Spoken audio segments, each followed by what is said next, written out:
and I'll Paint Your Pretty Picture with a Song, Bill Withers. There's a Song, buried on the second side of Making Music 1975, the first album Bill Withers made for Columbia after his previous label Sussex, founded by the Black Godfather Clarence Avant, had folded.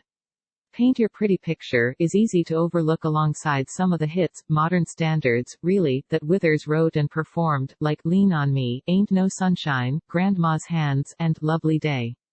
Yet Paint Your Pretty Picture, from its opening line, I will lay around sometimes and show some sadness for people whom I've known that now are gone, said so much about an artist who was more concerned about telling the stories about the loves and losses that he witnessed in a world that needed hope, and as someone who understood humanity's pain. Like Paint Your Pretty Picture, it might have been easy to forget Bill Withers, who famously eschewed the spotlight, following the release of his final studio album in 1985.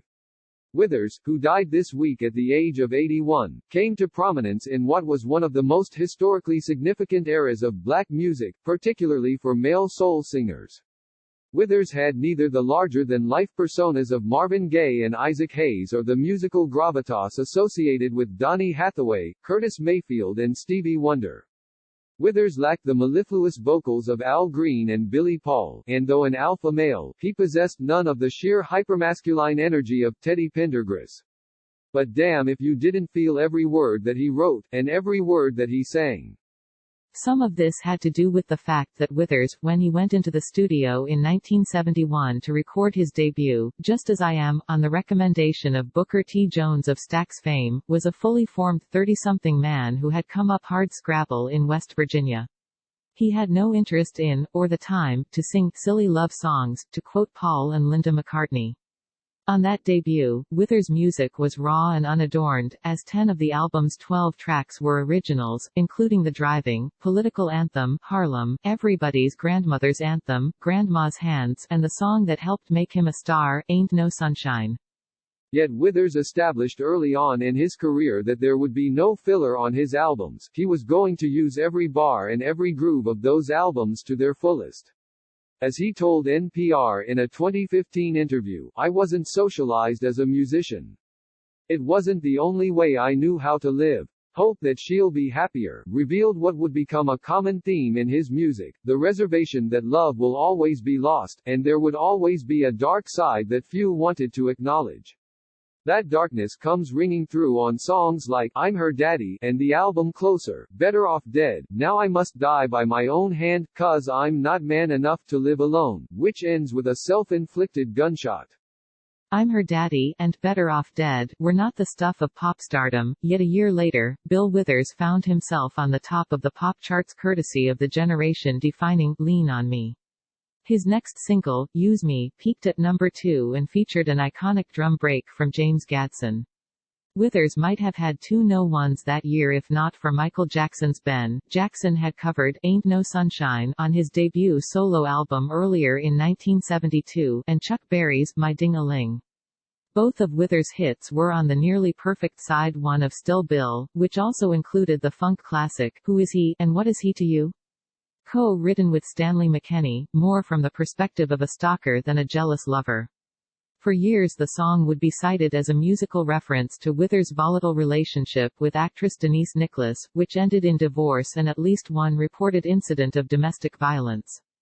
In a moment in which Withers was poised, along with Stevie Wonder, Elton John and Carly Simon, to become a generationally transcendent pop star, Withers went with his heart and his desire to write and record great songs, whether they would be pop hits or not. Plus, Justments, Withers' last album for Sussex, was released in 1974 and spawned 3 singles, none of which charted higher than 50 on the pop chart. No doubt Plus, Justments was hampered by the financial struggles at Sussex, but he was also not interested in recording simple pop songs.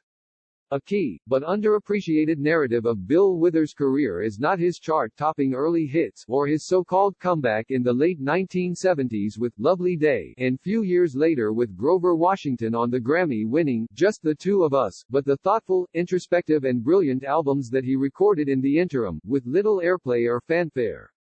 As Withers sings on Stories from Plus Justments, young and old, we all have stories that we all must try to sell, and Withers chose to sell and tell the stories that mattered to him, whether they found public favor or not.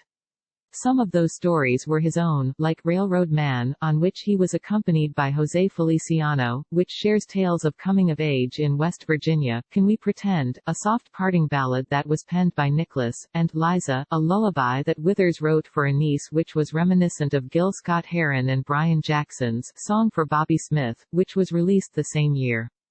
Like Plus Justments, Withers' follow-up, Making Music, might not have produced any hits, and for the first time included several song collaborators, perhaps as a concession to his new label.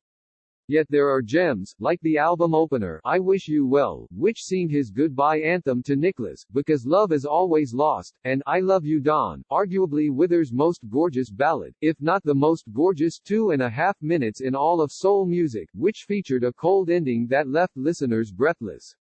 Never One for Regrets, Withers closes Making Music with Hello Before, which narrates a chance reunion that will remain a lost love in Withers' world. Though Withers wrote all of Naked and Warm 1976, it is the most un-Withers album of his catalog, slick, overproduced, impersonal, though the ambitious 10-minute-long City of the Angels seemed to mirror both Withers' increasing disconnect with Los Angeles and his new label. Indeed, Withers' time with Columbia was marred by the label's unwillingness to allow Withers to record the music he wanted. While some of his peers like William Bell, Tryin' to Love Too, and Johnny Taylor, Disco Lady, were finding new audiences by following trends, Withers largely refused. And yet there were still wonderful moments, like originals, My Imagination, from Naked and Warm, and I Want to Spend the Night, and Tender Things, both from Menagerie, 1977. Withers' last great hit as solo artist appeared on Menagerie, and though Lovely Day, written with Skip Scarborough, one of the great underrated songwriters from the era, Can't Hide Love, and Love Ballad, is a great song, it wasn't necessarily a Bill Withers song. Almost any major soul singer from the era could have sung that song and it would have been a hit. Withers was beyond frustrated with his label when he recorded Bout Love, 1979, all of whose tracks were co-written by Paul Smith. Unable to agree on songs for his follow-up, Withers sat out for nearly 5 years before delivering his last studio album, Watching You, Watching Me, 1985, which ironically included songs that Columbia had rejected, likely because the label simply wanted to be done with its contractual obligation to Withers. By the time that Withers released the album, his relationship to the label, and indeed the music industry itself, was not unlike all the stories of lost love that he had been singing about for 15 years. It was a good album, pushing forward the smooth jazz style that Just the Two of Us helped initiate, but it would be his last album. In the 35 years prior to his death, Withers became a bit of a mythic figure. There were always artists whose work demanded comparison. Anthony Hamilton comes immediately to mind, as does John Legend, and most recently Jose James, who recorded a Withers tribute album. There's not an oldies radio station in the country that doesn't find multiple opportunities to play those Bill Withers hits, including Lovely Day, which was featured in Roll Bounce. In recent years, Withers' Grandma's Hands has been featured in films like The Best of Enemies and television series like Ballers and Atlanta. Use Me appears in the Oscar-winning American Beauty, as well as Any Given Sunday and Anchorman, The Legend of Ron Burgundy. There are just so many examples how Hollywood has gone to Withers to evoke both a historical moment or emotional depth.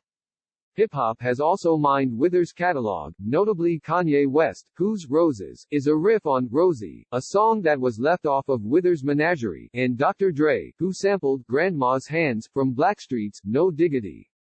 And of course there are many covers of Withers' music, notably Lean on Me, a pop hit for Club Nouveau in 1986, and Who Is He and What Is He to You, which was covered by Gladys Knight and the Pips, Creative Source and Michelle Ndegeocello.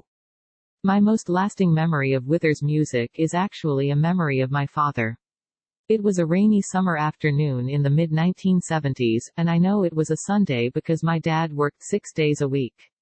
As I sat on the living room floor, my dad sat in the dark on the couch, a glass of dark liquor nearby, and listened to Bill Withers live at Carnegie Hall. The album was recorded in October of 1972, just after the release of Still Bill's second single, Use Me, and released as a double album in the spring of 1973.